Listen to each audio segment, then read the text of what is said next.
Good evening, and thanks for coming out tonight. My name is Frank Stevens from the City Planning Department. This is a stakeholders meeting. It's not a public hearing. There are not going to be any decisions made tonight about anything. It's more or less an idea, an opportunity for a developer to provide information about a specific project, and then the opportunity for you all to ask questions. It's really informal, and really it's a question and answer session. Okay, tonight we'll be talking about the Sears property in the Bowie Town Center. It's about 11 acres. And Seritage Properties has bought the property, and they envision doing a mixed-use development on that property. And tonight they're going to talk about the concept of what they are planning to do. So I'm going to turn everything over to Rob Antonetti, and he'll go through the developers team who will make their individual presentations. Thanks. Good evening, everyone. Again, my name is Robert Antonetti. I'm with the law firm of Shipley & Horn. We're a local land use firm in Prince George's County. We're pleased to be here tonight in front of you, as Mr. Stevens mentioned, that this is a stakeholders meeting. It's somewhat unusual, at least from my vantage point, is that we're not prepared and we haven't submitted any application for redevelopment of the property in question. This is really meant to get ahead of that process, interact with the community, get feedback from stakeholders as to what the current, well, one, what the current situation is, what the current prospects are, and then what perhaps the long-term vision can and should be based on our discussion in part tonight. Tonight with me, I do have Mr. Rob Orsini from Seritage Growth Properties, Mr. John Ward from 505 Design, our land planner.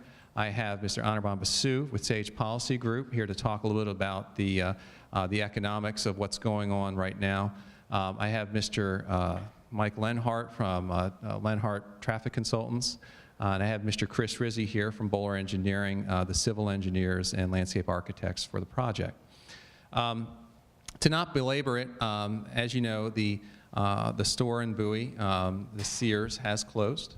Seritage owns the underlying ground of it. It is zoned MAC, which is Major Activity Center. It was zoned MAC, although records are a bit spotty. We believe sometime in the late 60s, early 70s, it was zoned as a Major Activity Center. The best records we can find down at the county has in 1975 a basic plan was approved for the Bowie Town Center, in which the property where the Sears building is was located in what is known as the retail core of the Bowie Town Center. The Bowie Town Center total acreage, at least in 1975 in the MAC zone, was approximately 246 acres. That included a mix of residential uses, a mix of retail, office, and other planned public, quasi-public uses, such as the building that we're in right now, were all contemplated as possible development aspects for the Bowie Town Center. Now, of course, over time, the project has moved forward, and many of the uses contemplated have come to fruition.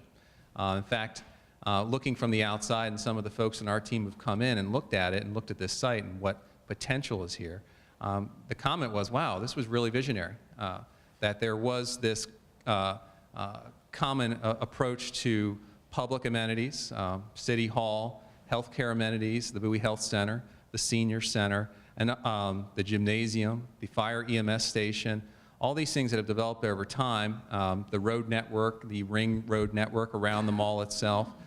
It really lends itself to a true mix of uses. And we look to capitalize on that with some type of appropriate redevelopment of the Sears site.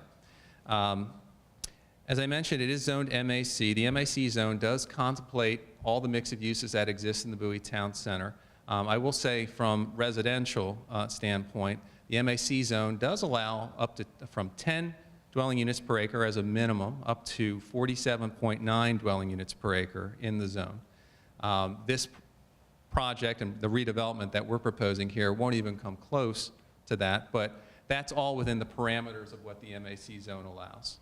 Also, the county has gone through, over the decades actually, has gone through comprehensive planning processes for the entire county through their general plan, which was most recently updated in 2014, to local master plans, which some of you may be familiar with and may have participated in the development of. There was a master plan, the 2006 Bowie and Vicinity Master Plan. The 2006 Bowie and Vicinity Master Plan identified the Bowie Town Center as part of the Bowie Regional Center, which contemplates a mix of uses, again, much that exists here, and it also sets its vision on appropriate development or redevelopment within a 10 to 15-year cycle. And it does contemplate that the kind of the core of the Bowie Regional Center, and I would argue that we're in the core right now, that would be the most appropriate receiving area for redevelopment. The 2014 general plan took the entire county and it identified different centers that they would like to see development fed to over time. Bowie is one of those centers. It's one of these suburban local centers, which promotes a higher mixed use of office and commercial, a certain FAR, a floor area ratio that is respective to a suburban setting. It also promotes mid to high-rise residential development in these centers with a density range of 10 to 60 dwelling units per acre. Again, Bowie and this town center is located as one of the suburban town centers and falls within those classifications.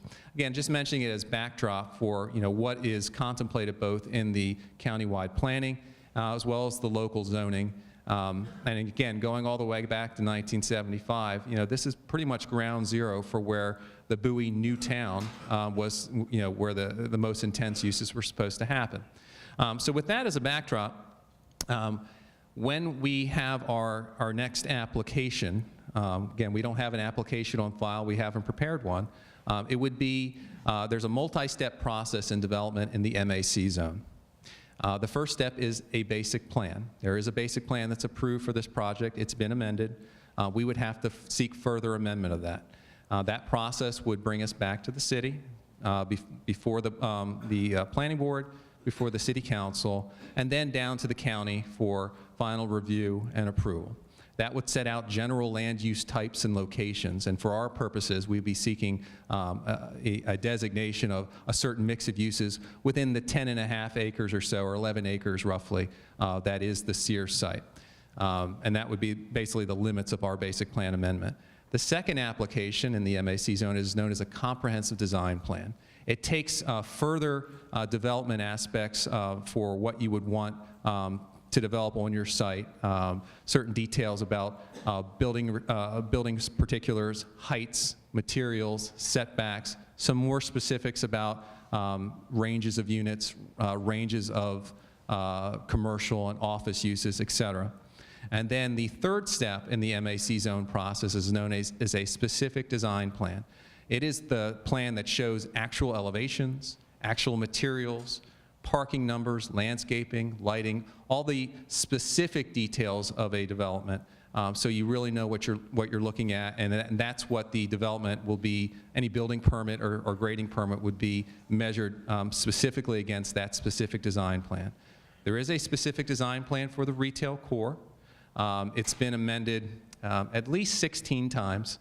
All the pad sites that you've seen develop, the extension of the Macy's, other aspects of it, those were all done through a process which an SDP amendment process, which I just mentioned.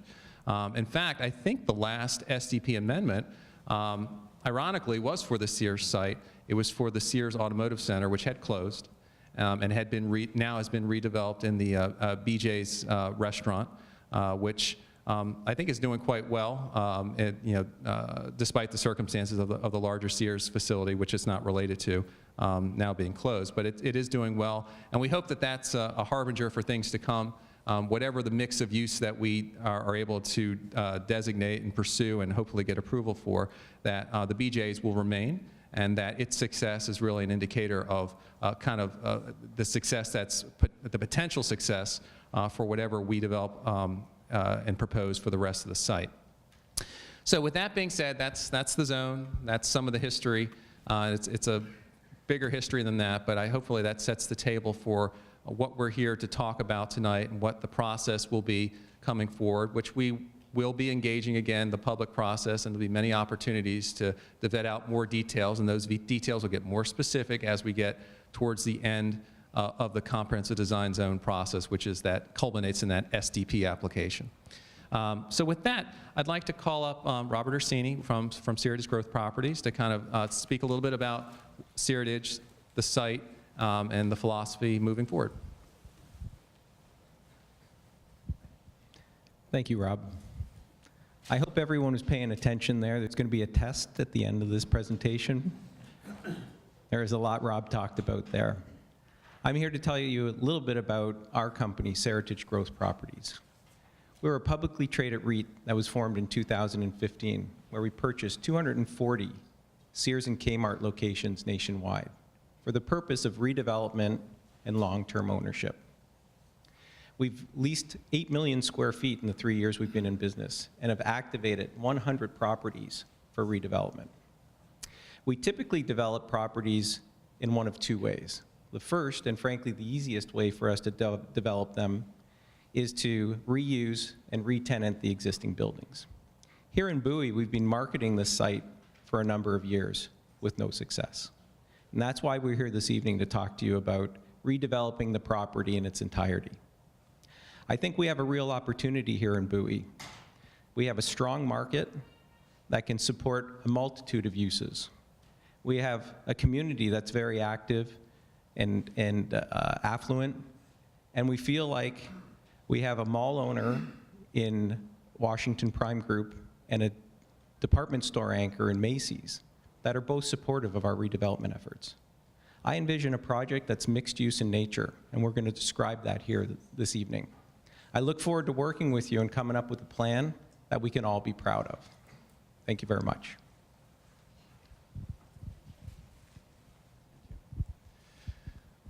And I'd like to call Anna Brown-Basu to come up and from Sage Policy Group and maybe give a picture of kind of the retail market and some of the factors that are in play here at Bowie. Sure. Thank you very much. My name is Ani Brown-Basu. Our company's name is Sage Policy Group Incorporated. We're in Baltimore, Maryland, but we have done plenty of work in Prince George's County, most recently working for University of Maryland Medical System, for instance, which is vastly expanding its footprint here in Prince George's County, writing the economic impact assessment for the University of Maryland College Park, writing the economic development strategy for Greenbelt, Maryland, so on and so forth, actually helping the county with its application to be home to Amazon HQ2. And so tonight we're talking about Bowie Town Center, of course, and the redevelopment of the Sears site. I just want to point out that the closure of the Sears is rather exceptional in a Bowie context. This is, in fact, a wildly successful retail environment. It is a community of choice, now home to nearly 60,000 people, and retail vacancy in Bowie is quite low, generally speaking. But we have seen across the country and in Maryland that the department store category in particular has been challenging. Many people attribute this to Amazon, for instance, or other online retailers, and one can understand why. The competitive advantage historically of big boxes is that they contain a lot of inventory, and that gives customers a lot of opportunity to choose between various products, but of course nobody can possibly have a larger inventory than Amazon.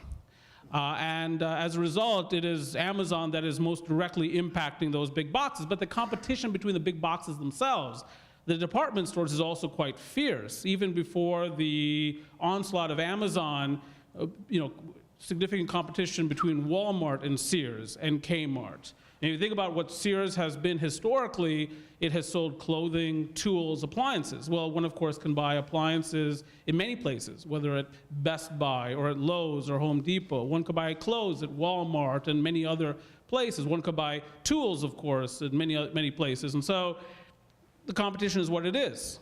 And so Sears stores have closed throughout the country, and that's happened here. And then the question becomes, how do we move forward in this very strong retail environment? What's being proposed here, of course, is mixed use. The notion being that competition between department stores and the fate of big box stores will continue to be uncertain going forward.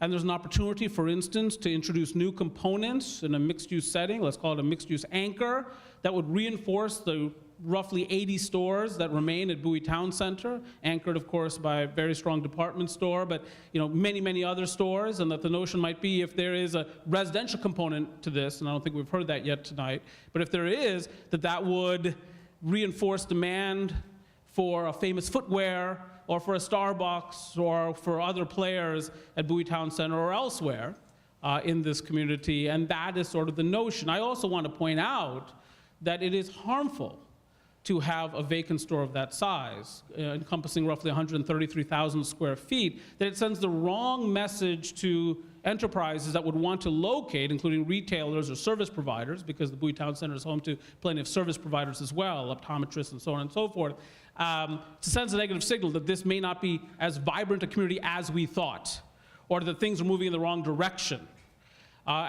You've perhaps heard of the broken windows theory and so on and so forth, that a place that looks unkempt all of a sudden sends off different signals. That has not been the signal that Bowie has sent out historically.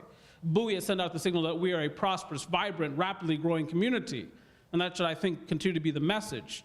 But 133,000 square foot vacant Sears store would not comport, is not consistent with that message. And so there's an opportunity here, I think, to effectively make lemonade out of lemons. No one's happy about the store closure, I don't think, certainly not the employees there, but there's an opportunity to redevelop that site, to reinforce the strength that is Bowie Town Center, to expand the tax base in Bowie, Maryland, to therefore expand the revenues available to provide services. And I will take whatever questions from this audience that I get, and I'll try to stay in my lane, of course. One final point, other communities are facing the same kind of thing. Westfield Montgomery Mall suffered a Sears closure, so they're also thinking about adaptive reuse, including a residential component, and a Nordstrom closed recently at Dulles Town Center, and there's also residential development taking place in that neck of the woods. Thanks a lot. Thank you for inviting me. Thank you. So, John Ward, I'd like to come up, and we do have a presentation. It's a slideshow. Again, it's some imagery and some potential development possibilities that we'd like to go over, and I'll let John speak to that. And then when we're done, then we'll turn it over to more of the conversational question and answer session, and be more than happy to answer the questions you may have the best we can. Good evening. John Ward with a firm called 505 Design. We're out of Charlotte, Boulder, Colorado, and San Francisco. I'm really very happy to be here tonight because I think we have an incredible opportunity. We do a lot of work in creating places that at the end of the day reflect the culture and where we are, and creating places that people want to be. We're doing a lot of work for Seritage, just about every major retail developer and mixed-use developer in the country. And it's an exciting time. As much as Sears going away creates an issue, it also creates an incredible opportunity.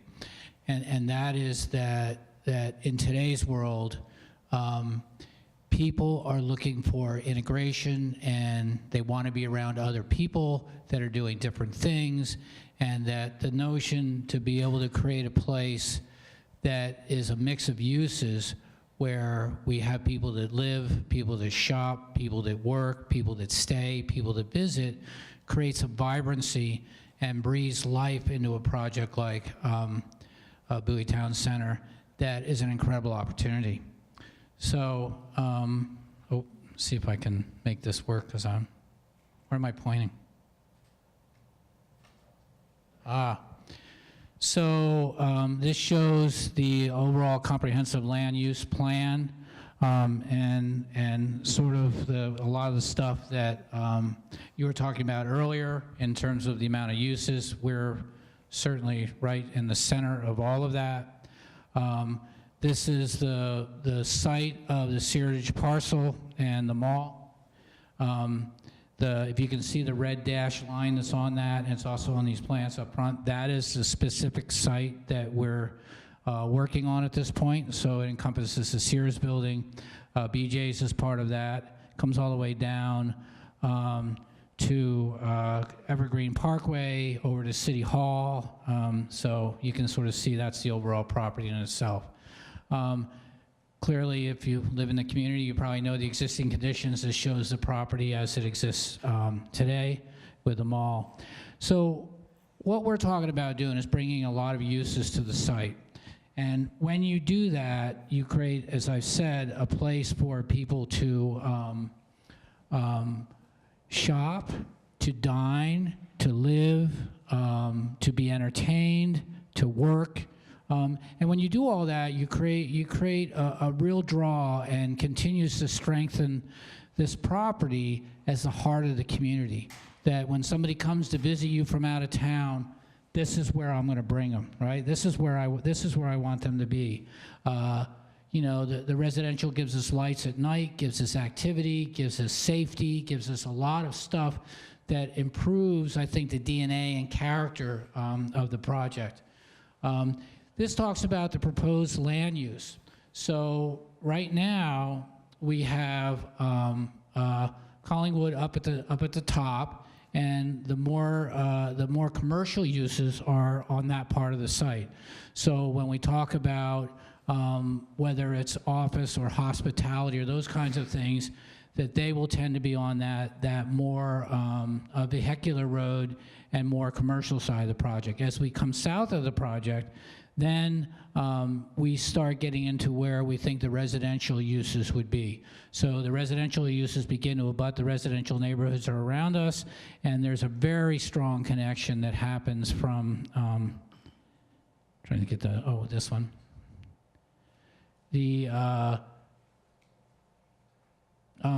So that you get a very strong connection that would come down to City Hall as part of that. So again, the more vertical uses that happen up along Collingwood, and then as you come south, you get into the residential and connection to City Hall.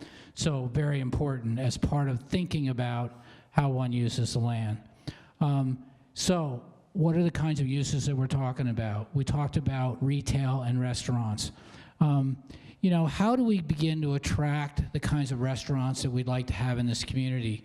If we wanted a white tablecloth restaurant, if we wanted a higher end kind of restaurant, where do they want to go and how can we attract them? Well, those guys want to be in places that reflect who they think they are as a tenant and reflects how our consumer or customer imagine themselves. You know, there's a saying we say in my business that people don't go to places like who they are. They go to places of how they imagine themselves. That we live very much in an aspirational world. And what am I looking for? What do I want? What's like me? And where do I go to find that? Well, doing that here, I think, is a huge opportunity. And attracting those kinds of users is a huge opportunity. Office. So the idea of having, and I think that one of the things we wanted to tell you about is when we talked about retail and restaurants, we're talking somewhere probably in the maximum of about 70,000 square feet. So we'll kind of give you an idea of sort of order of magnitudes. So when we get into office, the chance of creating a place where people can work. I can tell you right now we're doing co-working spaces all over the country. Many of those are happening in properties like this, where you're getting small companies, they're coming and working together in co-working kinds of spaces. Those people want to be around those other activities. They want to be around the retail, they want to be around the restaurants, they want to be around the hospitality, they want to be in the heart of all of that.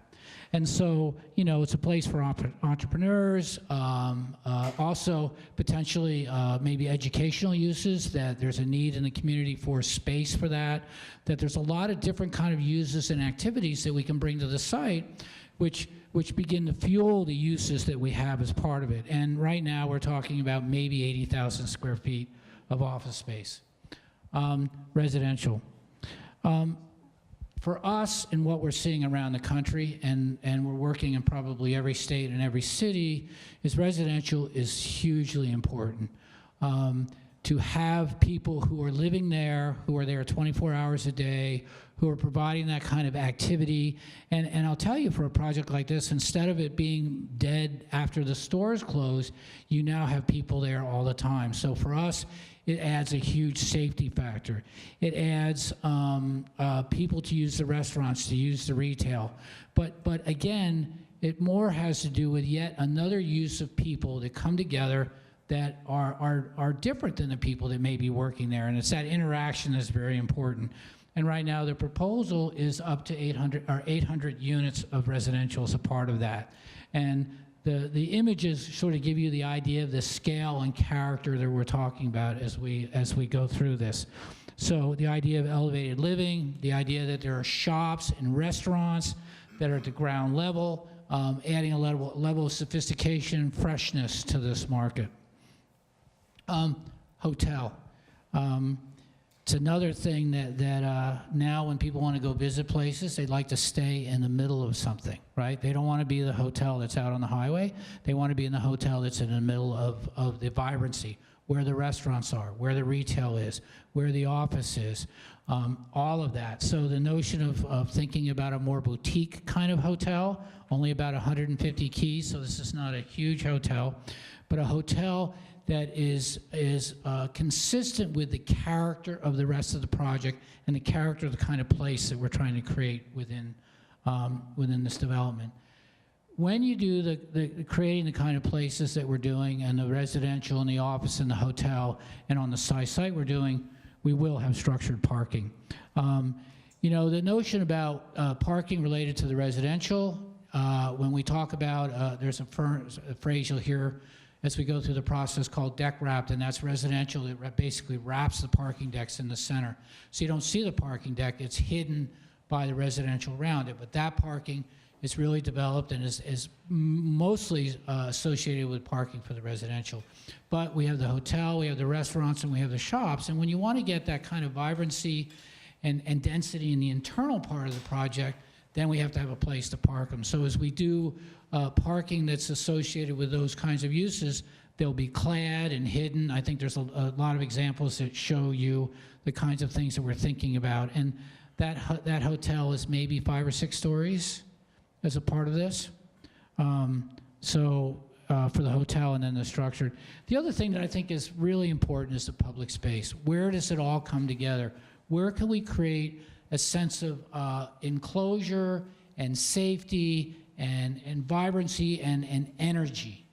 And when you begin to bring these uses together, you can create that kind of place, and it is active and vibrant from first thing in the morning till when people go to bed at night.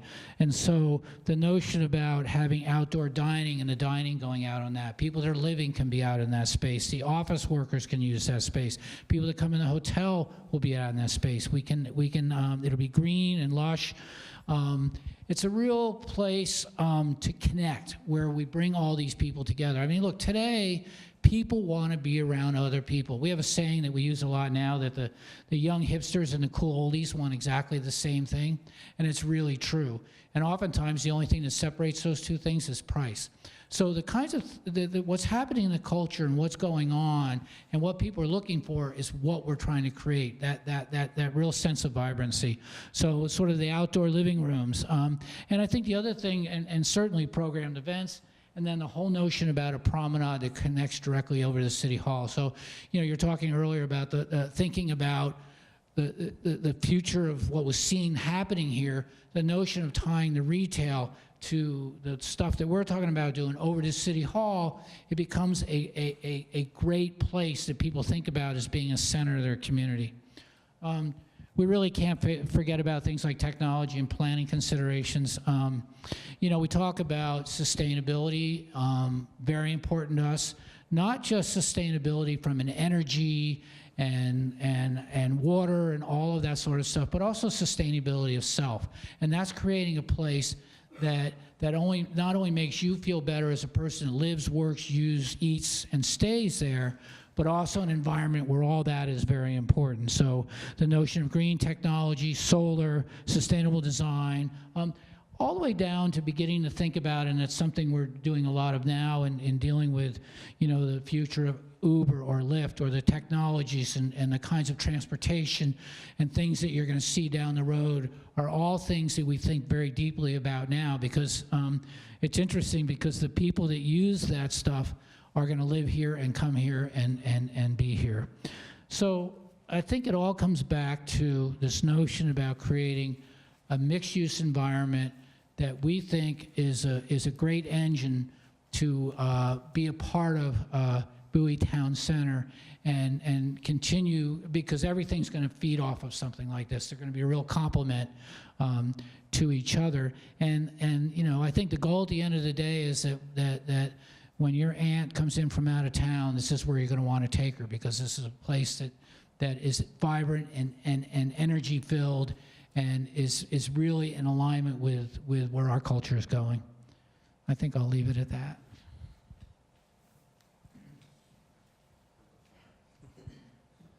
Well, thank you, John. So, in a nutshell, again, you've seen some images here. I do want to emphasize, we don't have an application. We haven't decided on a specific mix or a specific building type, but we wanted to show some of the things that we're seeing in the market and things that have been successful in other applications throughout the state, throughout the region.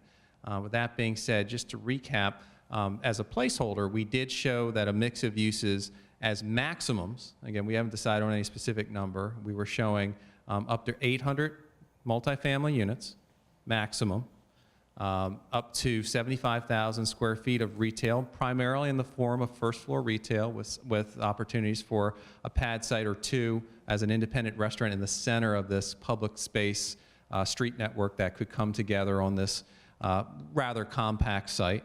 Up to 80,000 square feet of office, which we think in many ways could be shared office, hopefully medical office, given the proximity to the Bowie Health Campus, and possibility for a hotel up to 150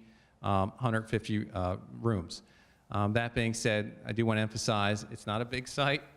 We do need to develop structured parking, and we believe that the multifamily buildings would be wrapped around the around the structured parking, and most likely the office hotel combination, which potentially could be to the north towards 197 Collington Road. That would probably be more of a podium situation where the hotel would, and office would either sit next to it or on top of it to give it a little bit of height, a little bit of a skyline. But again, these are all just concepts and how things could work. The basic plan that we would develop after this discussion would show kind of bubbles, kind of where things could be, and then it would get more refined and specified as we move throughout the process. Again, the process does take some time. You know, we're trying to get ahead of this and meet and engage the community as early as possible, and we'll continue that. But we want to shorten the entitlement process to the greatest amount possible because, as Mr. Basu mentioned, you know, we want to avoid that broken window mentality that, hey, we have an empty, large anchor, 130,000 plus square feet. We want to repurpose it and inject that vibrancy, which the town center could benefit from and Bowie deserves. So with that being said, I appreciate your listening to me and our presenters, and we're open to questions and discussion. So, ma'am. Good evening, everyone. I'm relatively new to Bowie. I've been here a little over a year, but I did read a couple months ago in the paper, I think it was the Bowie League, that there was talk that we needed an additional ice skating rink for the area.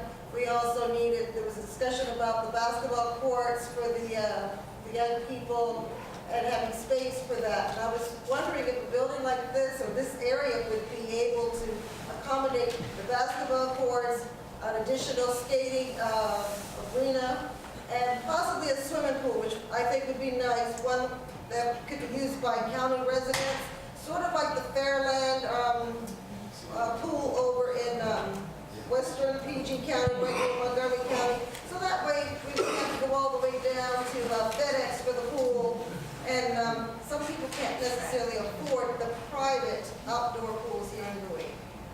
That was just a suggestion. And then also to the parents, while the children or young people are using the facility, they could be shopping and doing other things, you know, since it's right here and we've got parking too.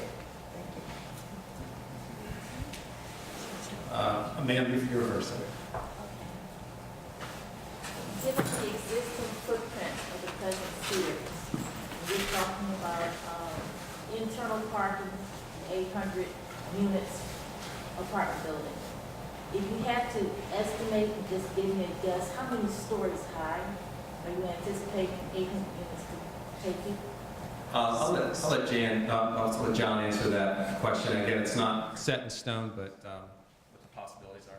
Yeah, on the residential, we'd be looking at 4 to 5 levels, probably 5 stories. So in scale with things that are probably right for a project of this size. So it's 40 not, units per floor? huh?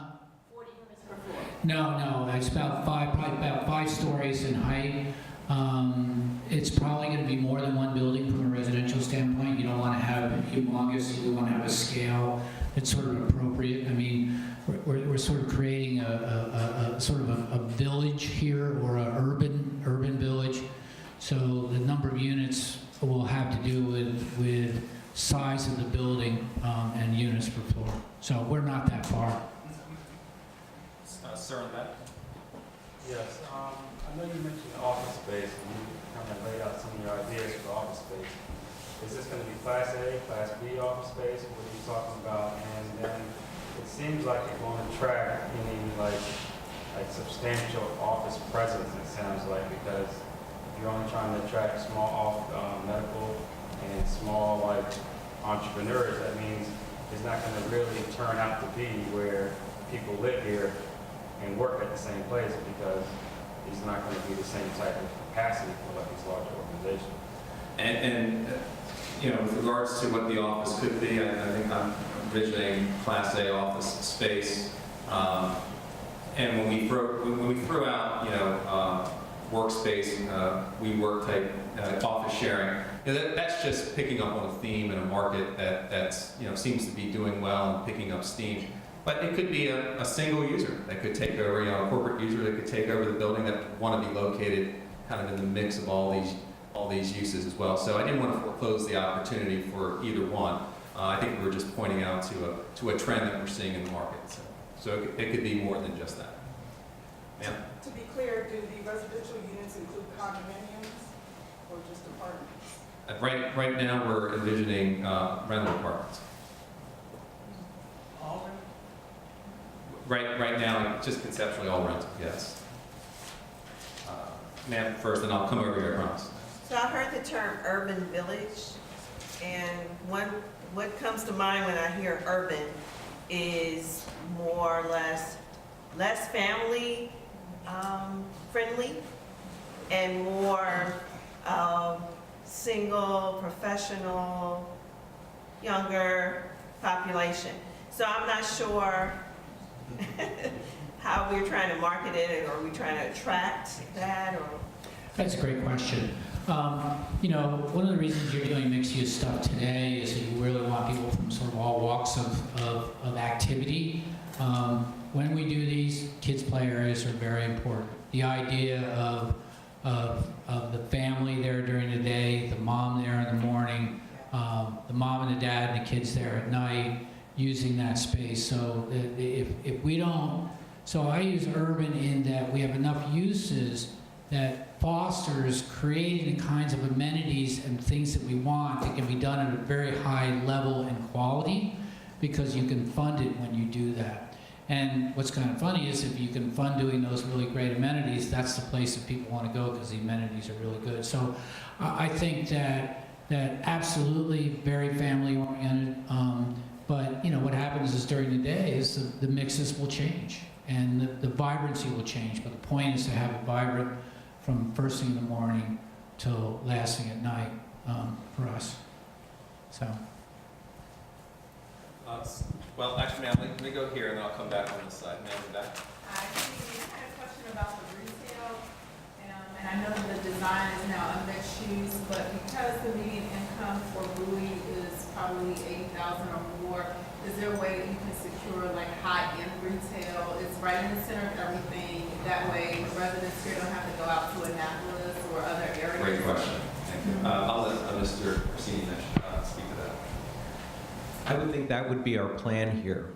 We would look at the overall development as being very upscale, and we think that by creating an environment like that would definitely attract retailers of that ilk. Sir? I work in Greenbelt, right across the street from an old Kmart. It's been closed for years now. This is an empty building. And that's the biggest concern that I have for this year. So I'm kind of interested in, you've talked a little bit about not wanting this broken window concept with a big empty thing. What kind of time frame are you looking at realistically, whatever that means? And what would happen? I mean, you're gonna knock, I'm assuming you're gonna knock the building down, will that be sooner than later? Can you talk a little bit about where you see this going? Sure. One of the reasons we're here tonight is because when we heard Sears was closing, we wanted to start the process as quickly as possible. We anticipate the approvals here, the entitlements, will take approximately 2 years. So if we get through the process in 2 years, we would anticipate starting construction then, and construction could be anywhere from 18 to 24 months after that we'd be opening. So we are looking at an extended period of time. I can guarantee you that our interests are aligned with the city to make sure that the Sears closed building, it stays, it gets activated as quickly as possible. What kind of a financial commitment are you going to be looking for from the city of Bowie or from the county? At this point, we haven't approached either the city or county for any financial incentives. Given your past experience, what do you think? What do you think might be something you might require from us? To be honest, we haven't focused on that yet. I think determining what plan we can come up with, then I think we would have to look at it at that point. But I would say that at this point, we haven't considered that. Is there a plan for continuity throughout the entire town center? Because if you're building this brand new, nice looking area and then you have the rest of the town center, I would want to see some continuity between the project, to not make the rest of the town center look old. That's a great question, and it's funny because we not only do work on the private side, but we do work on the public side, and we'll help communities sort of reimagine themselves, and they're trying to, who do I bring to town, and how do I make that happen? And sort of the story I tell is we were focusing on where to put the money, and the town says, we want that pawn shop to go away. And I said, don't spend your money making the pawn shop go away. Let's bring in the best microbrewery restaurant tour that'll appeal to that. And when people start coming to that, then the next guy's going to come in, and then the next guy's going to come in. So if I was sitting in Washington Prime's seat, I'd be pretty excited about this, because what I know is going to happen, and what we're seeing happen in other parts of the country, is when you see something like this happen, it raises the boat for everybody. So, because what's going to happen is that as people go, well, Bowie Town Center, have you been there? I've got to go there, and there's going to be more demand for the tenant, and there's going to be no place for them to go but in the rest of Bowie Town Center. So I think that this raises the bar for everybody, and once you the old adage, you do it and they'll come. If you do this right, they'll come, and it's a bit of a bell cow for continuing this property to be vibrant and continue to raise its bar as the culture and the retail market changes. I just want to also just mention, with respect to the architectural design, we would be looking to pick up some elements, but obviously we can be complementary without being the same. So although our development will look much different in some ways, there would be a continuity that we'd look to garner between ourselves and the rest of Bowie Town Center.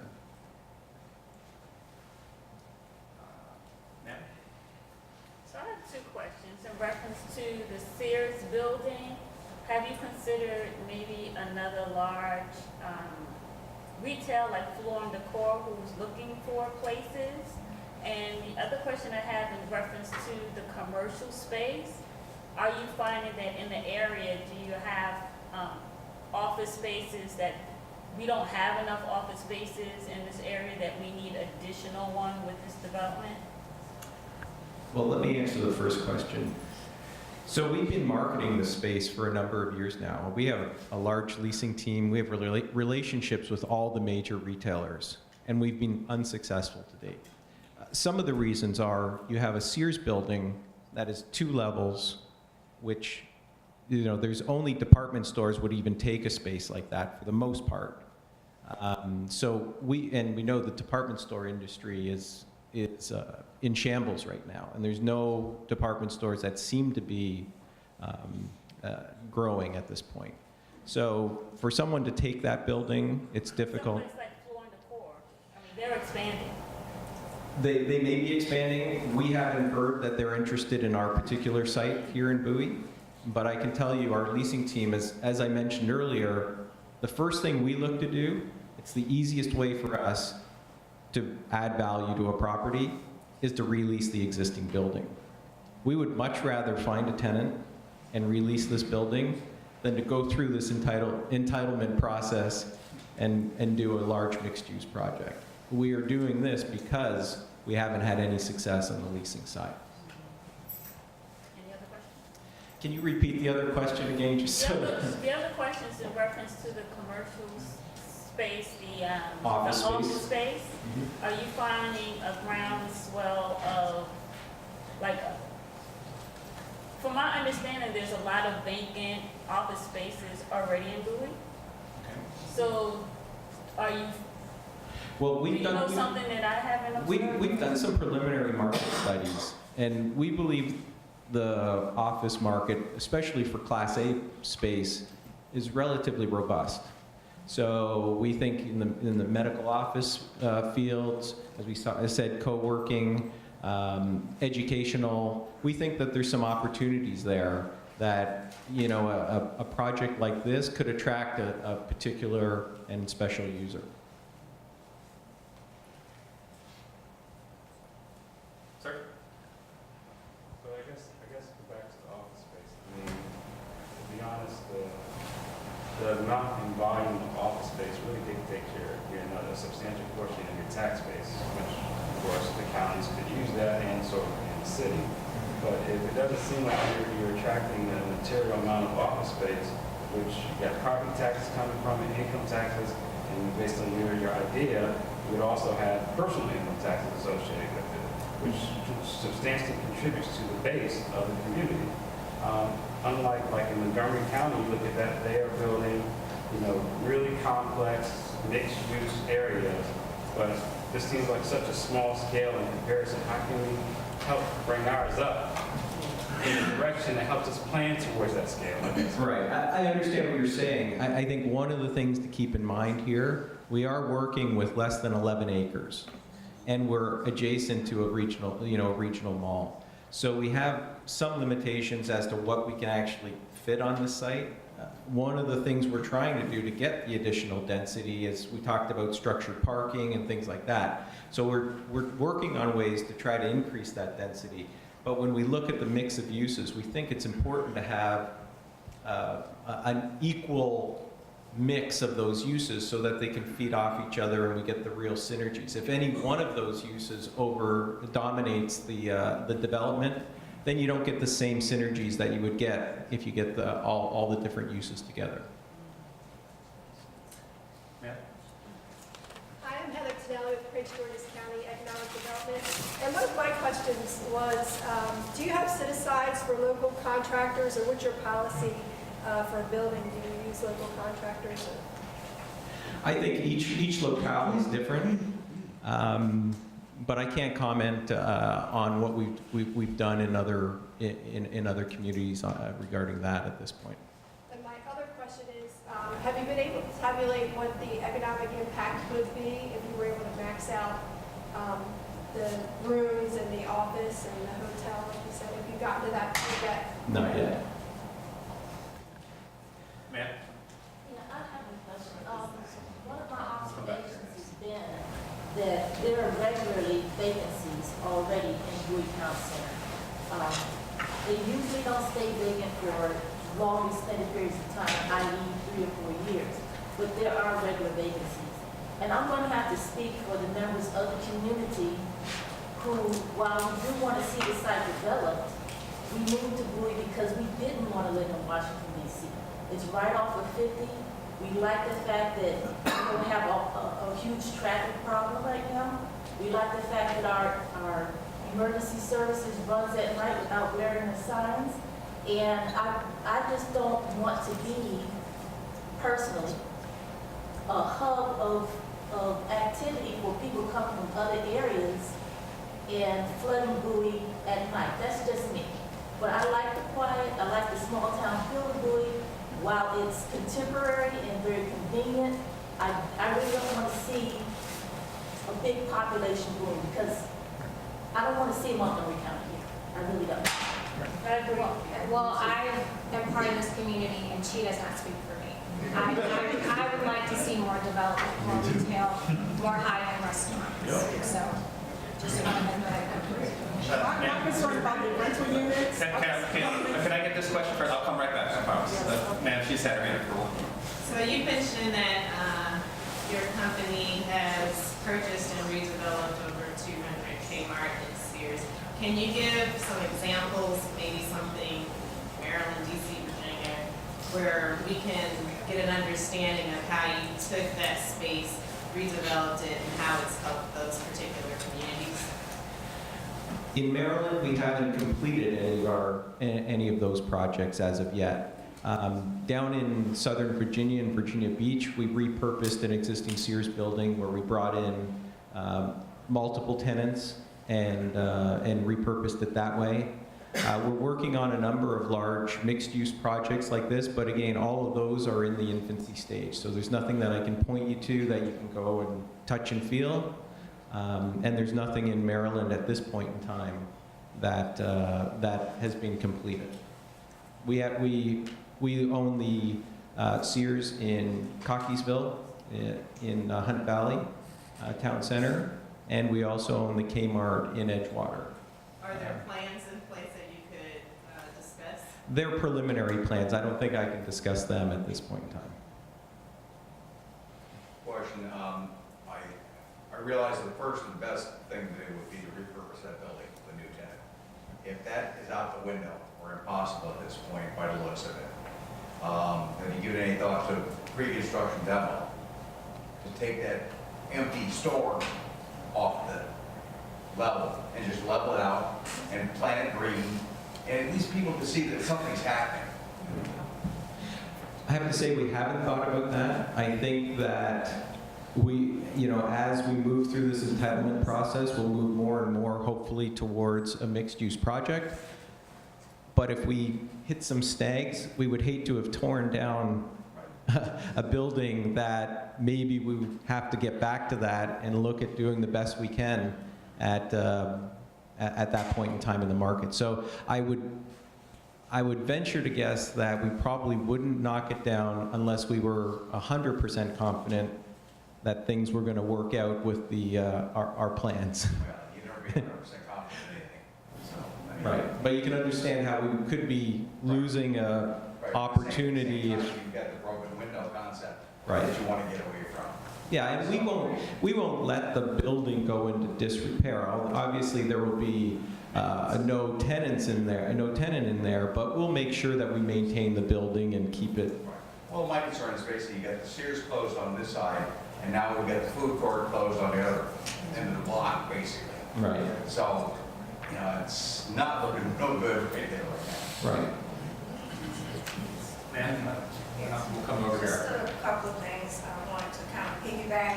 I've been in the Bowie area, actually this past weekend, made 19 years that I've been in this Bowie area.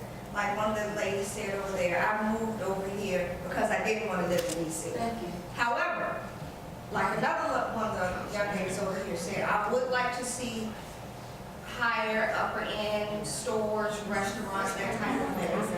And I'm not, it probably sounds like I'm piggybacking, however, I don't want this to be DC, or I would move to DC if I wanted that type of a limelight. I guess it's like you got to pick which side that you want. Another thing I wanted to say, will you all be part of the other part of the town center as well?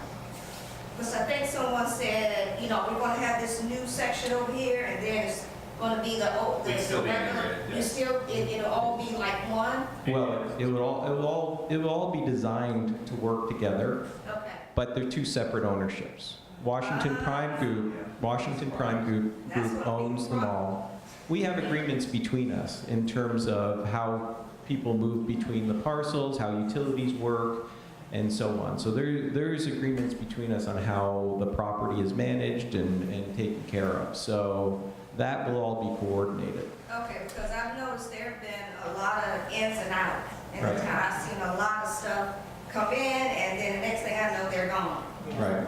And then something else comes back in, and then I go back over there 2 months later and it's gone. So I'm wondering, what do you, I don't know if you would know what's causing that? People to come here for 6 months, 7 months, and then, I don't know. I do want to address your issues about it being like Washington, D.C. We are only talking 11 acres here. And the scale of this project, I know it's hard to understand when we're simply putting up some images and so on, but it's, in the overall scheme of things, it's a relatively small project.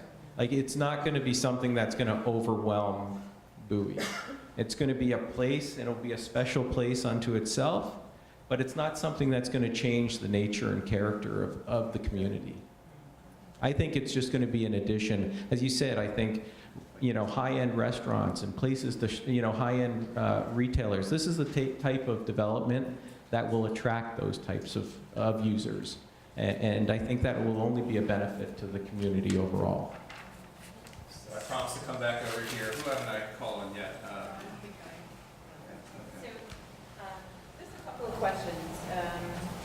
Early in the presentation, you mentioned that you shopped this site to different places where there wasn't a lot of feedback or positive response to it. So I'm curious, all of these look great. They're beautiful, but a lot of us are asking about high-end retail or mid-tier retail, which you've had here before, but we don't have any longer. What do you think that you're going to do that's different with just a beautiful building that's going to attract that retail? Okay. And then I just had two other things. Let's answer one at a time, and then we'll answer your other ones.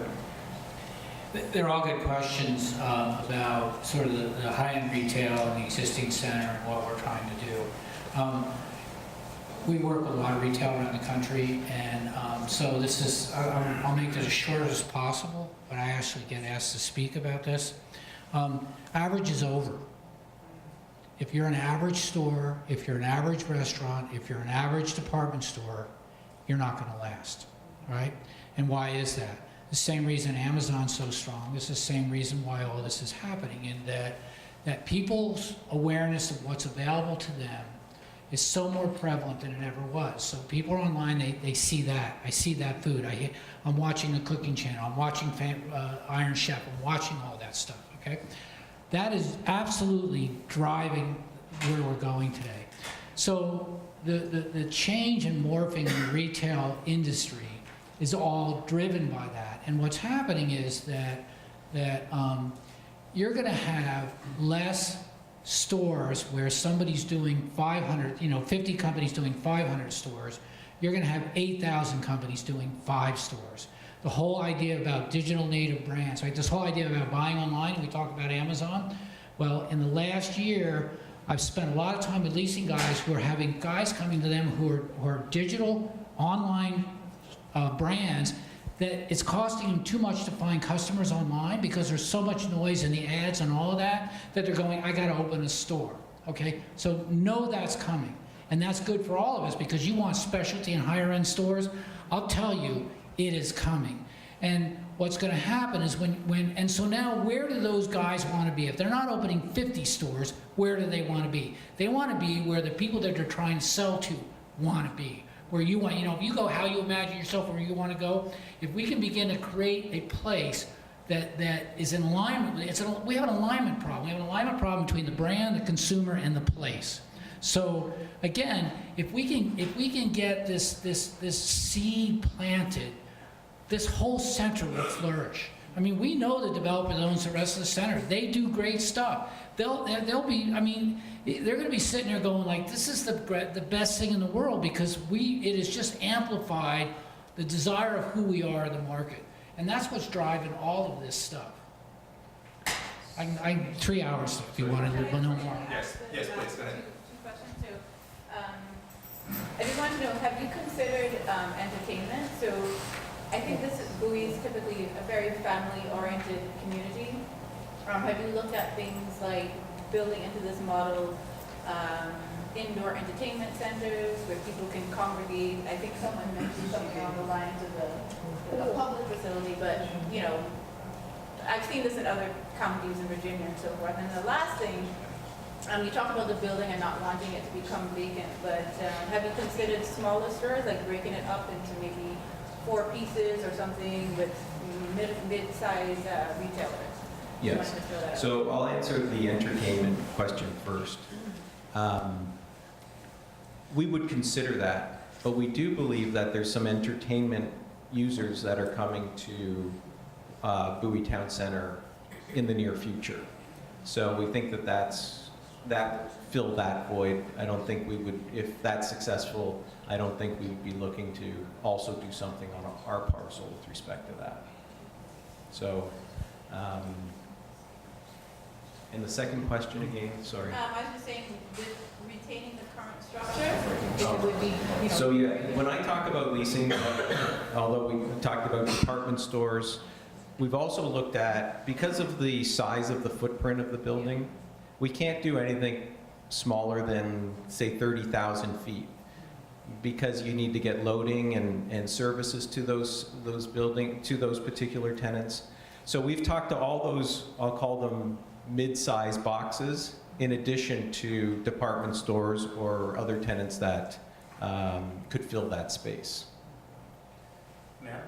I have a question about, while the building is vacant, do you want to do some like maybe pop-up events, like some kind of a restaurant fair or art shows or? I think we're absolutely open to doing something that would generate some revenue in the near term and activate it. I think we would definitely be open to that. Ma'am? Question. I'm looking at the map that you mailed out for the meeting, and then looking at what you're proposing. Now, on your map here, you're showing the site going all the way up to 197. Right. Now, there's a restaurant right next to Best Buy that you don't have there on this map. So is that like a temporary restaurant, or that's going to be, or do you think that's going to be incorporated in this design that you're presenting? Yeah, so it will be incorporated. So BJ's Brew House, that's BJ's Brew House, and that was actually the Sears Auto Center. Okay. And when we did that deal a year and a half or 2 years ago, and so that will remain, and we'll work the development around that. So they have a long-term lease? Or? Correct. Ma'am? Just thank you.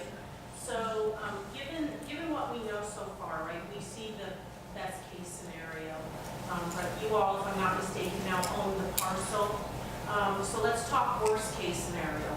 Worst case scenario being if you can't find a tenant or if you are not allowed to move forward with development.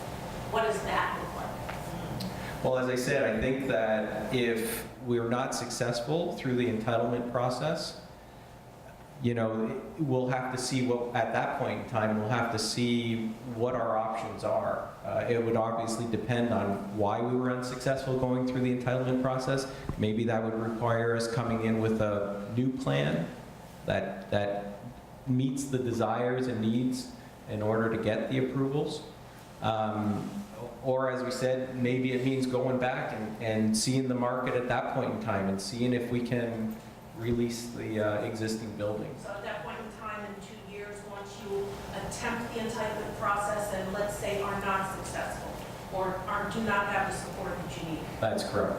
I mean, I would hope that we wouldn't get to the very end of the process and know that we're not going to be successful. I would hope that relatively early on, we would either see that there's some support with the community behind the project or not. I don't envision getting to 2 years and then being, oops, we made a mistake. Ma'am? Yeah.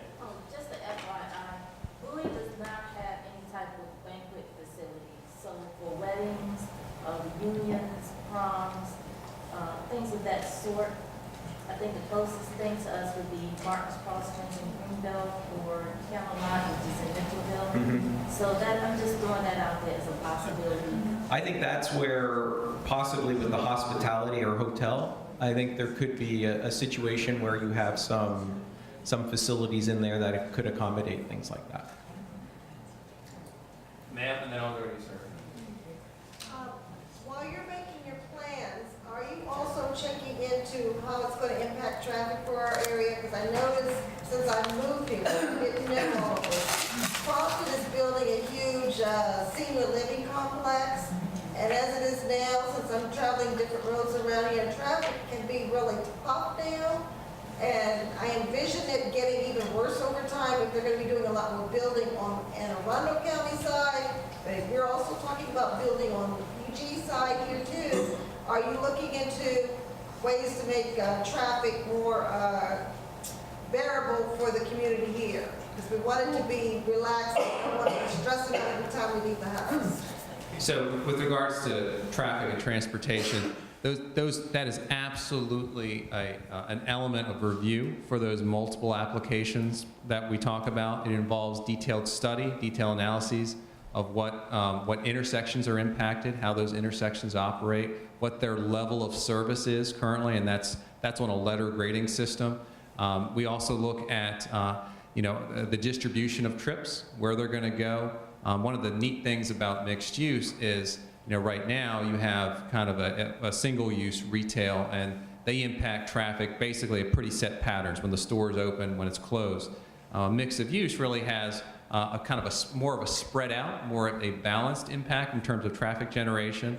And then finally, I guess one of the goals of mixed use is really to capture trips and have shared trips where somebody comes in to work, to eat, live, that there's an opportunity for shared trips and hopefully a reduction of trips in the sense that somebody who lives near where they work, where they can walk to the store, where they can walk to City Hall, that actually takes some trips off the road. But that being said, there's a detailed study and a process that still has to happen. Mr. Lenhart is our expert and professional on that.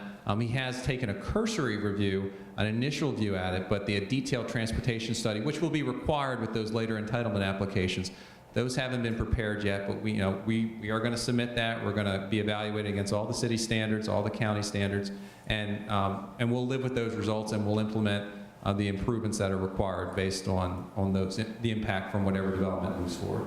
Thank you. Oh, related to that, I also want to find out what the lady wanted to ask about rent over here. We moved over and looked her a couple of times. Thanks for that. No, I would prefer to see condominiums or at least high-end apartment units. So that was really my concern, like what level of income are we bringing in as far as individuals? Well, I can assure you that what we develop here will be high-end. The reason why we look to do rental property here is because we're a REIT. We create value through cash flow. So we're typically long-term holders of our developments. So we don't want to sell off the units as condominiums. We're looking to garner cash flow in order to create value for our shareholders. Sir? I guess, I'm hearing different comments about everyone in terms of the mixed-use concept and why stores are failing, and I don't know how much you're familiar with Peterson Company, the ones that hosted the National Harbor area, and their plans were similar in respect to your plans, where the concept was mixed use, you live where you stay, and the concept didn't quite work out to plan, and that's why, and it's not enough, and I think I attributed some of it to the lack of density. Because there's not enough people to take advantage of, that live in the area, that take advantage and work in the area, take advantage of all the stores and restaurants there. So because there wasn't enough density, it didn't look like enough people were actually taking advantage of those things. So they need quite a few people to come outside of that area to the National Harbor, the local area, in order to make use of it, because there's not enough people that live there to actually use it. I'm not certain. I'm familiar with National Harbor. I don't know if that's analogous to what we're doing here. I mean, that was deliberately designed, at a major interchange of the Beltway, near its jurisdiction with D.C., Virginia. It was meant to really have a way in and out for many people outside of the project itself. It is a mixed use. That similarity exists. But I would consider wildly successful in terms of value, in terms of what's going on there. Well, there's an extreme high turnover in the retail locations. The reason why I know is I was attending an office building there. Oh, okay. And so I own a company that has an office building there. And I've watched the high turnover. I've talked to many of the owners and managers that were in those areas. And I mean, we're still successful as a company ourselves, but I've seen the turnover happen, and I attribute it to the lack of foot traffic that was occurring throughout the day and through the evenings, and it's attributed to the insufficient amount of office space and the insufficient amount of residential. I know a lot about that project because I've done a lot of work with Milt, know the economics of that project pretty well. It's very interesting. So the retail struggles immensely. Food and beverage does very well. In general, the food and beverage kills. Part of that is a shift in what's going on in the culture. 10 years ago, you could go to any city and get in any restaurant you wanted to unless you were going to the autopsy tray restaurant. Today, you go into any city and you want to get into the top 10 or 15 restaurants. If you don't have a reservation, you don't know somebody, you're not getting in. The culture is changing in terms of what they're doing. That project is under retail. There's not enough retail there to be a destination shopping place, right? So that's one. And so because of that, unless you are a very unique store that somebody's going to go out of the way to go to, they're not going to go there, and it's not the easiest project to get to. One of the advantages we have here is we have a big retail project. We have Macy's that's doing well. We have a bunch of stores. We have a vehicle that's part of this whole development with our piece of property that we're dealing with and the mall itself that gives us the mass and the density that creates enough of a destination for people to go to shop. So that's the one difference between what's going on in National Harbor and the problems they're having. And again, their problems are reducing as the density stops coming, all of this stuff, the casino that went in, the value center that went in. But that's the issue, is that one of the advantages we have here is that these two projects together, the existing Bowie Town Center and what we're trying to do on the Serge project, are very complementary and add the density on both sides, right? Washington Harbor has all that energy of the mix of uses. They don't have enough density retail. We have plenty of square footage of retail that if we continue to speak correctly to the market, those spaces are going to continue to be built and evolve and be in alignment. So. Ma'am, you had a question here. I asked you as well. Well, it wasn't really a question. I was looking at your designs and everything, and very European looking, which that's good. Make sure you have the gelato and all of that stuff for it. But entertainment-wise, I can only promenade so much. So I didn't see anything like activity type of, some people call it entertainment. I can entertain myself, I just need something to do. So I'm looking at, maybe like tennis courts or, tetherball someplace, or, just like little play areas, something like that. I don't see that. Play areas, a place for kids, definitely. A place that events can happen, definitely. Again, I want you to think about this project and what we're creating, who we're bringing, and the idea that this is the place to go in this community. That I don't want to forget about our neighbor, right? And all the places that they also have for that. And I think that again, this is a huge engine on that plane. And by doing that, we're definitely going to create places within what we're trying to do for that stuff to happen. But we talked about it before. We can't forget about who our neighbor is. And are you saying the retail? Yeah, the rest of the project. That the goal is to have this whole thing ginned together, and that we're going to create some. I mean, they've created opportunities for us because we can build a project that has the stuff next to it where people want to live.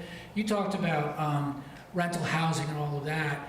Our experience has been that multifamily stuff that we're doing that are on property for retail projects are demanding higher rents. Demand higher rents, you get a higher level of tenant. And you get the kind of tenant that wants to live in a place like that. So the sophistication and all of that sort of grows. So when we take that engine and we park it next to, as a part of what Bowie Town Center is, they're creating, we will have opportunities for this project that can happen there that we don't have room for, and that's what we want. We don't want everything happening on our property. Yeah. We want the whole property to do better. Sir? For your retail component, how do you envision competing against Walchapel, which has a history of approaching stores from Newtown Center? Yeah.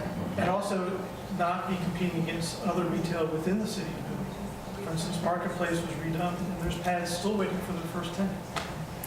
Well, I think, as you saw, we put a maximum of 75,000 square feet up there for retail and restaurants. So if you were to split that in half, you might be looking at 37,500 square feet of retail space.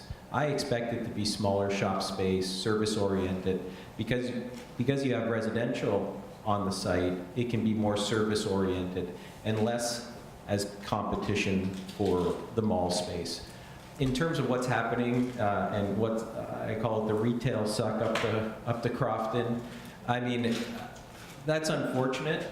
And I think that, you know, a lot of the retailers just want to be in the newest project. And I think by us doing something new here will bring tenants back down, or at least attract a higher level tenant that they're getting up there. Is there enough demand for all this retail? They're going to stop handing me the mic. The other answer to that is 3 words: fit, fat, and fabulous. So fat is food. Fabulous is anything that makes you look better, whether it's spa or whatnot. And fit is yoga, Pilates, Soul Cycle, all of that. So some of those guys are going to want to be in the middle of that environment where they may not want to be in the rest of the center. But, you know, Lululemon or somebody who's selling the clothes to the person in Soul Cycle, they're not going to be where we are. They're going to be down in the rest of the center. So again, it's all about the shift. And I think Robert's exactly right that 50% or more is going to be food, and then it's going to be stuff that sort of sees themselves in the middle of that and will be complementary. Yeah. Well, I've been to Bowie about 19 years. I love it because it's about home ownership. So I'm just concerned about the rental aspect of it. I feel like people, personally, I wouldn't want to spend a lot of money on renting when I can own a home. So I don't understand that concept of people spending a lot of money on renting. Most people want to buy a home, so I just don't see how, I don't know. I'm not sure how I can answer that question. I would say that the residential units, I think the quality of them will be upscale quality. But rental does provide an affordability to people that necessarily don't have $50,000 or $100,000 to place down as a deposit. So it provides an affordability, but it can still be done in a way that's very upscale. I'm a realtor in the area, and there's a big challenge in this area for people who want to do short-term rentals and who want to do upscale rentals. So I'm excited about that. But I guess I have an underlying question: is how long have you really been working on this project? Because Sears didn't just fall down overnight. This place has been slowly drifting out of here for the last 20 years.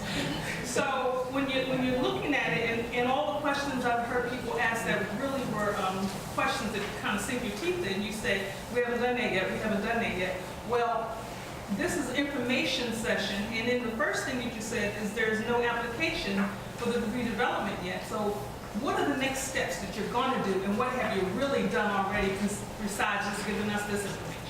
Well, to answer your question about the slow demise of Sears, I don't really want to comment on that in particular.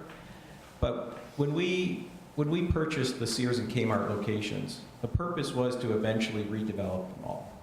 But Sears had a lease with us that was a 10-year lease, and it was only in the latter part of last year that we were given notice, because of the bankruptcy, that we were given notice that they were going to be leaving.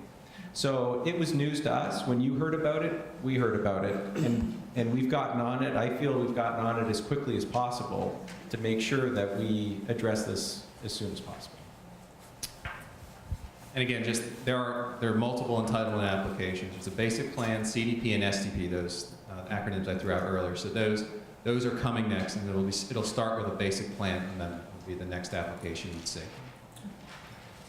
Ma'am? I just want to understand a little bit more about your experience, because it seems like I'm not hearing that you have a lot of experience in this type of setup and in getting those type of individuals in. I feel like you're just starting in a lot of new places, like a new idea that you're working in several places, but you don't have a track record of doing it. So how, what is your expertise, the confidence, or why should we be confident that you can not only develop it, but also try what's needed? Well, the idea of a mixed-use anchor for these shopping centers is a relatively new concept. As I said, we have, I would say, a dozen properties that are in the process of going through entitlements at this point in time.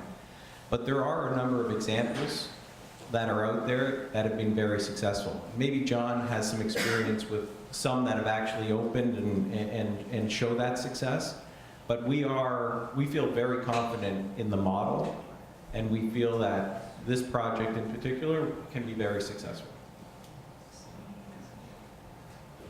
I had a question, just to compare the thing that you're planning, would it be similar to Rockwell Center or Bethesda Row or something like that?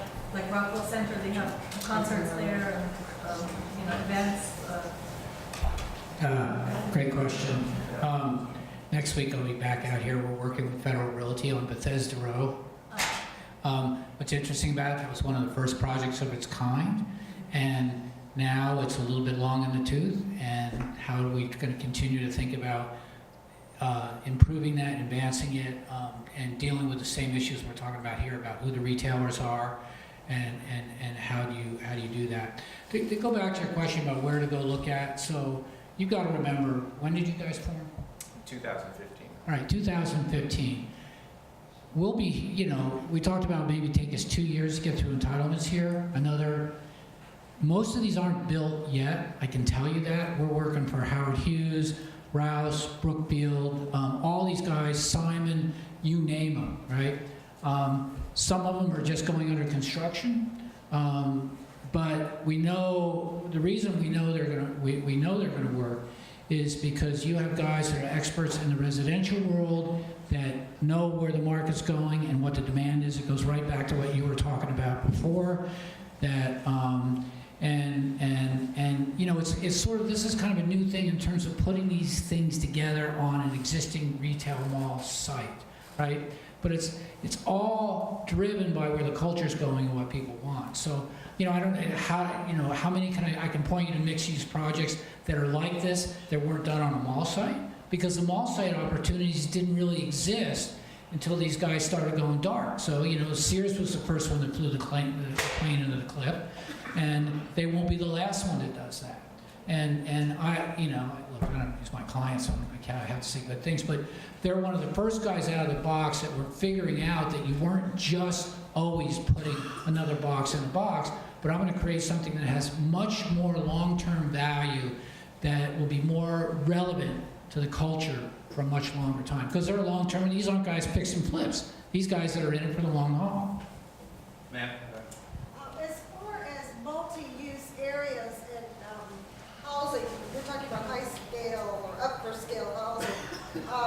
One point, I lived in Hyattsville area, and for example, they've been doing a lot of, they've renovated the area around Prince George's Plaza, and they built luxury apartments. And from what I've been hearing from people that I know that still live in the area, that most people that wanted to live in those very nice apartments could not afford to live in them, so they're not necessarily being built to capacity, and they've got the subway right next to them. So at the same time as we're trying to cater to an upper scale client, we also have to remember that there are a number of people in PG counties. I went to a housing fair last year where they were trying to plan on future housing. There are a lot of people that want to live in a safe, affordable area, but cannot find safe, affordable housing for themselves, whether they're a single person or whether it's a family. And we don't want to promote groups of families sharing living space that's only set up for one family, because that's what happens when you start catering to upper scale housing and people cannot necessarily afford it. So we need be aware of that. Not everybody is able to do the Section 8, and not everybody can do the expensive end. We gotta kind of remember the people in the middle, and I'm very grateful that I was able to finally buy my little piece of property here in UG County, here in Bowie. But not everybody's been able to do that yet, and there's still people out there searching. Thank you. Ma'am? Starla, I want to thank you for coming out and having this pre-discussion, because a lot of times we don't hear about what's coming into the community until it's already been planned and settled. And so I can appreciate you coming out and asking the questions of the stakeholders. So hopefully as you're going through the process, all of these questions will be taken into consideration as you're building. And with the vacant building there, have you looked at and discussed crime, vandalism, and what will happen with that building? And has that been discussed? Well, although Sears is gone, our company, we have a management company that will be taking care of the facility and making sure that it's secure, that, you know, lights are on and off at the appropriate times, that the parking lots are taken care of. So we will still be managing and taking care of the asset. It just will be without Sears. Ma'am, and then sir, Beth.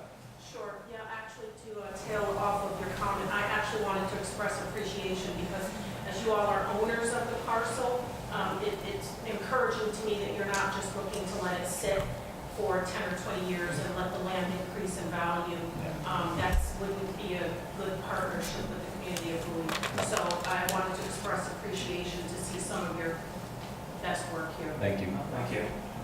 Sir, and then other sir. As far as height goes, what I've heard so far from you is that 5 stories is about where you guys can go with the projects that you have shown us here?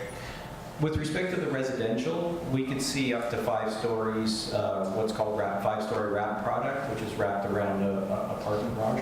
With respect to the hotel, I can see as high as 6 stories. And then depending on, and that's why we place that closer to Collington Road, is because if there's more height, and if there's a parking structure involved there, it might be a little bit higher than that. So we would anticipate that those uses would be, those commercial uses that could be higher, would be out towards the highway. Sir? All right, so I know it's still a little early, but I was shifting a little. You talked a little about innovation and entrepreneurship, right? And a lot of the success of Bowie Town Center is a company called Redevelopment. During the day, they have 25,000 employees. They're the largest private employer in Bowie. What are you thinking? I know it's still early, but can you expound on your thoughts around how this could be a magnet for innovators and entrepreneurs? That's a, I mean, we can only design so much that could attract so much. Let me qualify, okay. because I think when you talk about trends, and Mr. Basu can talk about it, it's backwards, right? So you need that anchor. So you have the anchor from the anchor of Bowie Town Center, but you need an anchor industry, anchor provider. And I don't know if the building they will come works when you talk about entrepreneurs, right? Because they're flighty, they go to other ecosystems, and that's what we've seen. Yeah. And as someone that's personally invested in building that ecosystem, I was just curious of some thoughts. Great question. I think we currently have 5 co-working projects on the boards right now. I've spent a lot of time with WeWorks and their metrics and what they're doing and why they're successful. What's interesting is that, you know, today, if you have one of these, and you have one of these with a credit card in it, you can start a business, right? So the same thing that's happening to retail is happening in the entrepreneurial business world. And those guys want to be around other people. They want to sit out in the open, and they want to talk to some guy who's developing, you know, the jet bicycle, the other guy that's whatever it is, right? And so, and they want to be around places like this. That's what we're finding, right? They want to be because they want to go down and get the coffee, you know, they want all of that stuff, but they want those people around them. Now what happens is that fuels innovation, fuels new businesses, fuels more of that stuff, and it also begins to attract the kind of people that the guys across the street want to hire, or that when the guys across the street are trying to get great young talent, and they can point to that thing across the street that we are and go, look at that. So it's a real sort of Darwinian thing in terms of everybody building on those sort of things. But it's another part of our culture that's on fire because of the demand of what, and what's very interesting, last one, I know I can go on forever, is that what's the average age of somebody that's working in a co-working place? You think they're like 25, 26? No, they're in their 30s. Yeah, it's amazing. You think it's all these young kids sitting around playing ping pong, and those are the kind of people you want in your community. That's the kind, I think. I want them in my community. One question I do have is pretty straightforward. With this 10.8 acres that's, that you guys are going to develop across the street, have you considered Melford and South Lake as your direct competition? Because they're going to attract retailers and restaurants and people who may rent their properties as well. What's going to be the allure of the property at the Bowie Town Center? How are you going to kind of poach what they're going to bring, and what hotels are you considering? Because they're going to throw 3 Marriott properties over at Melford. Not sure what hotels are going to go at South Lake. So do you guys have that plan in place already, or that's all? Well, I think we're here to get some feedback from the community. Obviously, our market studies and so on are going to point us in a direction of which we think the projects can be viable. With respect to those 2 other projects, obviously they're much larger projects. I personally feel that our location is the prime location. I think if we do something special here, whatever they're doing, they would be worrying more about losing tenants to what we're doing as opposed to us losing tenants to what they're doing. So that's my personal feeling. And with respect to the hotels, it's a long way down the road. And you know, because of a 2-year entitlement period and then maybe up to a 2-year construction period, we probably wouldn't have the commitments from many of these tenants and let's say a hotel user until we're close to at least the end of the entitlement period. So we're still some time off before we would be even talking about specific tenants and operators. And just to piggyback, are TIFs included as well? Are you guys going to be considering looking for TIFs? We, as I said earlier, we haven't considered that yet. No one has really mentioned it or offered it either. So I would say at this point we have not taken that into consideration. Sir, and then ma'am. If all goes according to your plan and you start building all of these components, do you envision building the whole thing up at one time, or is it going to be in phases where one component is built and then it's years later before another component starts to crop up? I think depending on how the plan shakes out would determine how we would possibly phase that. For example, if we had multiple residential buildings, it probably wouldn't make sense to put so much product on the market at one particular time. So it's very often you would see first phase, and once the first phase gets substantially leased up, you would start the second phase. That's where I can see a phasing, but I think in general we'd be looking to do as much of the project at one time as possible. I'm just curious, are you concerned about Macy's closing? Did they talk about closing some stores around the country? I can't really comment on Macy's. I believe that they do fairly well at that store, and they haven't indicated to me that they have any intentions of doing so. Ma'am? Well, I just want to say thank you for the invitation too. I'm sorry. Oh, sorry. I'll get to know the apology. No, we're about to leave. I thank you for the invitation out here too. I just wondered, did Old Bowie, did they have the same concept, or did anyone come to them over where Redmond is to do the same kind of thing? I'm just curious. Because I heard somewhere that it was going to be a similar kind of project there, and they decided to go with Redmond instead of whatever they did over there. You know what I'm talking about? No. Old Bowie? Or Redmond? HT. The marketplace? The apartment building, they built up, they voted it out or something like that? That, I'm not familiar with all the details of that project. But, ma'am? One of the reasons I like living in Bowie is because it's really green. Sorry, can you say that? It's really green. We've got lots of parks, trees, all of that. Are you going to keep the green footprint consistent with what we have here at City Hall, around Allen Ponds, have you thought of that as far as what you want to do? Well, I And think, also it's hot here too. I think when you look at what's there today, I can 100% say that we will be improving the green space. So, with respect to one of the reasons, one of our slides was the common spaces and so on, was because we feel strongly about having an area within the development, the public spaces here, that is green and that has amenities to it, and is a place that people like to sort of hang out and spend time. So that's why we put that slide up, because we do think it's an important component of the overall project.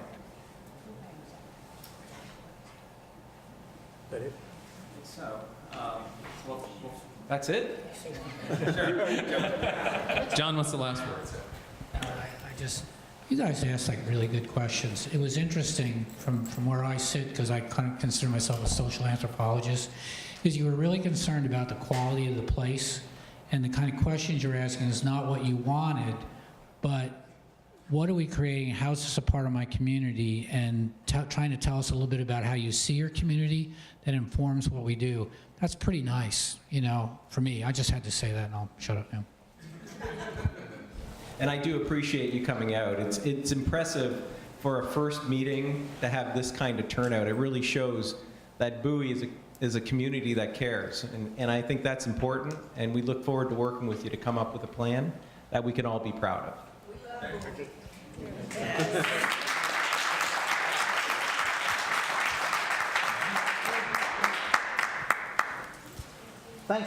Thanks for coming out tonight. I just wanted to mention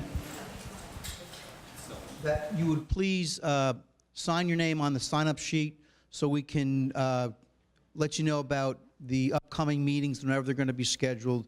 You'll be on our mailing list. Okay? Thanks very much.